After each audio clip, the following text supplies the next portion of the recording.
Good day, y'all. Well, I had some questions for the cards, okay? So I'm going to share them with you. My question was, should I pursue this thing? Or should I get help to do it on my own? Like, what's really going on? And the first card that came out was a Ten of Cups in reverse, which is about family problems and dysfunction, unhappy, lacking emotional connection or support. And that definitely relates to my last relationship, which was a 11-year relationship, including a marriage and a child. And honey, when you talk about no support, no support. And then I was being challenged, were you challenged in something like that? I definitely had to defend and protect my position and stand my ground, because this person is constantly coming after me during the relationship, after the relationship. This person won't let go of their attempt to control me and my energy. The next card that came out was the Seven of Cups, which it says it's being distracted by something new, wishful delusions, unable to commit, and an impractical fantasy. So, I'm not sure if this is around what I was asking about, like, should I start this thing and how should I do it? Am I distracted by it? I'm distracted by avoiding it. Wishful delusion and I'm definitely unable to commit, for sure, because I'm afraid to get started. I'm just going to be honest. I'm afraid to get started. Okay, I've got some self-esteem and capability issues that can tend to handicap my ability to even get started. Next, there's the Nine of Wands, which says I'm exhausted and I'm giving up. And then it could also be a stubborn refusal to quit. Too guarded and pessimistically defensive. Yo, I can relate. Because I'm exhausted in the sense of I'm exhausted with my procrastination for sure. And I think I am pessimistically defensive. I'm pessimistically defensive towards a lot of things, but when it comes to this question, I'm pessimistically defensive towards my own dreams, because I have a difficult time in believing my ability to accomplish things that many people have accomplished. Yeah. Next card out was the Eight of Wands. They're all in reverse now, mind you. Aimless, except for this one, was upright. Seven of Wands. So now we have the Eight of Wands. Aimless, uncontrollably fast, stalled, delayed, obstructed, restricted, and losing momentum. For sure, because I bought the equipment and it's sitting there, okay? It came from Amazon and it's sitting there, okay? I think I'm obstructing myself, okay? And I always lose momentum after I buy the equipment. Like, I have all these ideas, and then I buy some shit and it sits there, and that's a mess. The next card that came out was the Two of Cups. Relationship imbalance, tension, codependent, misunderstanding, and compatibility issues. Now, I'm in the midst of it with this ex who won't leave me the F alone. They definitely have always wanted to restrict my ability to make my own finances so that I would be financially dependent on them. That's called financial abuse. Next, we have the Six of Pentacles coming up here. So, there's this situation right here where somebody is trying to abuse and misuse you, or me, or you. And then there's this balancing inequity, and it's coins. That's what I'm trying to do. I'm trying to make these coins, okay? I'm a crier. I might cry even on this fucking reading. That's hilarious. Who your tarot reader that be busting out in the middle of crying and shit? Me?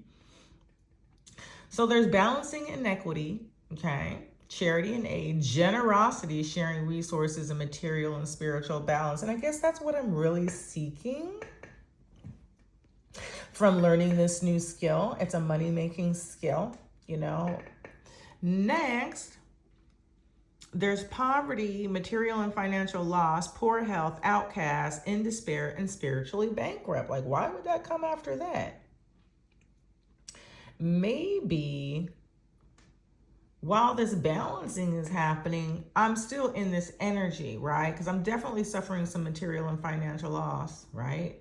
Due to my own decisions and the decisions of others not to support me, right? You can't control other people. Poor health, right? Outcast. I do feel outcasted. I do feel in despair. Do I feel spiritually bankrupt? Maybe I'm not leaning on God enough in this situation. Maybe I need to bust down on my knees and bust up a prayer to God and say, hey, I don't know what I should do next. Can you give me some clarity? And then can you give me the strength to fulfill that? You know, because I need strength right now. I need clarity of vision. And I need strength right now to fulfill God's will for me in my life. And stop being such a fucking scaredy cat. Next. Ooh, now I can't see, Chad. Can't see when you got damn water in your eye. What these motherfuckers up? Hold up. Let me get this again. So then the next card is the Ten of Swords. This was the Five of Pentacles. I'm not sure if I said that. This is the Ten of Swords. I'm a new reader, okay? This is a beginner deck if you're interested. This is the Apprentice Tarot deck. And it tells you what one translation is when it's upright. It tells you what translation is when it's reversed. And then it also has some details about the particular card itself, as in the number, as in the energy of the swords in this case, the energy of the 10 in this case. For instance, the swords equals mental activity, thoughts, ideas, and beliefs, as well as communication. Tens represent conclusions, ample amount, cycles ending, so another may begin. So that's interesting that this came out at the end of this spread, right? And upright, it says the end. No more, it's over. I was being attacked, I was being betrayed, and I was devastated by bad news. And it's always darkest before the dawn. So I guess I can't feel this in my life, because when I tell y'all the shit just has hit the fan, I ain't fucking lying. You know, I don't want to wish no more bad, because maybe there's some other things that could go wrong. I don't want to say everything that can go wrong has gone wrong, and then God's like, really?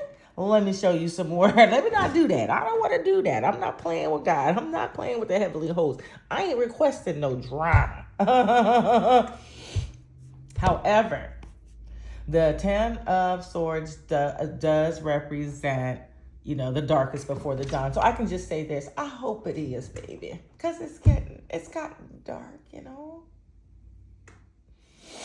It's gotten dark. And I'm doing it alone. You know what I mean? I'm doing it alone. Because in my life, I have found that the closest people to me are the people I can't trust. And if I can't trust the closest people to me, then I'm not going to trust a motherfucking stranger either, okay? So I'm doing this solo, bow. And then I asked the cards, well, what next? What should I do? What do I do?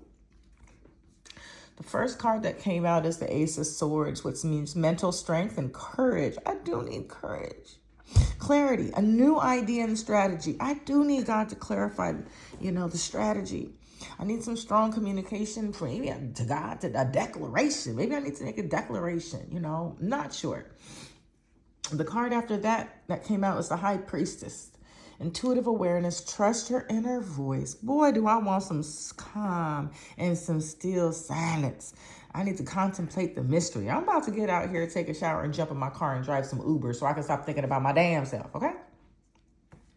And then putting in time and effort. That's what I got to do. I got to put in the time and the effort and to reap the rewards of the investments that I'm going to make, right? To pursue this thing. There's going to be a long-term strategy that I need, and then I need to be patient. It's the Seven of Pentacles. So I think, the struggle has been real. The struggle in my life has been real. The struggle to determine my next path has been real. And maybe this is the case for you, and that's why I'm sharing this reading, because oftentimes collective, we be going through the same mess. So I'm just trying to share with you, questions I had, they may relate to you. Maybe you're wondering what to do next. Maybe you've been in this energy. I just want to support you and let you know everything is going to be all right. Everything is going to be all right. If you hold your ground and you stay the course, everything is going to be all right. So I wish that for you all, baby. Okay? And I'm going to see you in the next one. Appreciate you for subbing, subscribing, liking, and running me